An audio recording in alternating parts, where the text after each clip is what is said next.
Now let's get started. So today our first teacher is Megan Gleiks.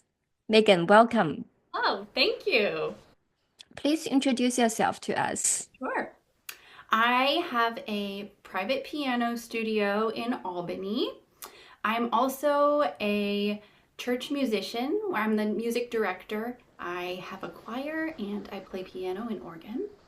I also perform. I love to accompany students and professionals at all levels, singers and instrumentalists. Um, so I like to do a variety of things. Thank you, Megan. So happy that you're here with us. And I remember that last year we our association initiated this series of Baroque themed events, and you were teaching minuet dance in our workshop, which Yes. was awesome. And I like to do that with you again. So, in line with this theme, today's discussion centers on the question: what is the first Baroque style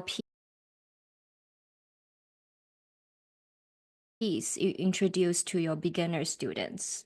So, Megan, would you allow me to share my first Baroque style piece that I introduced to my beginners? I like this one, Teapot Invention. This piece is from the Celebration series, RCM Level 1. Okay, let me play this for you first.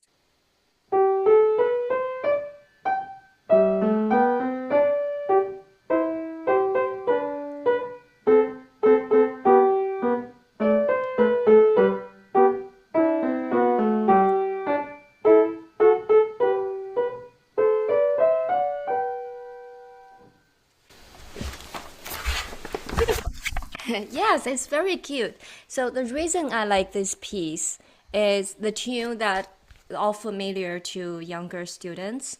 It's a nursery rhyme, I'm Later Teapot, and it's written by composer Andrew Markel, and it's written in two voices. You can tell from this texture here. And this is a very good piece for the younger students to start understanding what is contrapuntal and two voices texture here. The way I teach them, usually I like to have them separate hands, and then they will realize, oh, the left hand is playing the same tune, and just two measures later. And sometimes I ask them to sing one hand and play another hand. When you play right hand, you sing left hand. And sometimes I like to do duet with them. So this is a very good first piece for them to understanding this Baroque style. Even it's for the music, it's not really Baroque content, but it it's very fun to study to teach this with my students. Okay, now let us hear about your ideas. Good. Etude is one of the pieces I like to start with.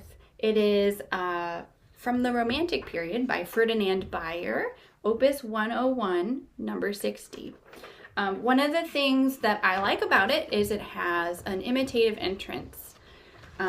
It's also great for beginners because it's in a 5-finger position. It starts in A minor, 5-finger scale, and then it moves, the second half transposes to C major. So they get a major and minor mode difference, but it's still within a 5-finger position. When I'm teaching it, I have them start hands separate so they can hear that the first measure in the right hand and the second measure in the left hand are the same. Then I have them when they start playing hands together, lining up each beat hands together. I have them notice where the hands move in parallel motion and where they move in contrary motion, in slow motion, as they begin to learn this piece. It's a little longer, so I will only play the first 4 measures, and I'll play the A minor and then move to C major.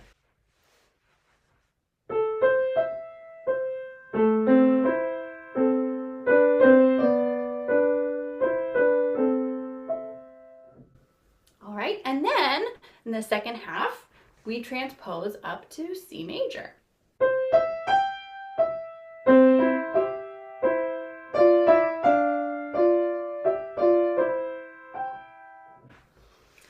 all within a 5-finger scale, but we get to hear that imitation, that counterpoint. With my youngest students who aren't playing Bach or Handel yet, I try to point out Baroque techniques very early on.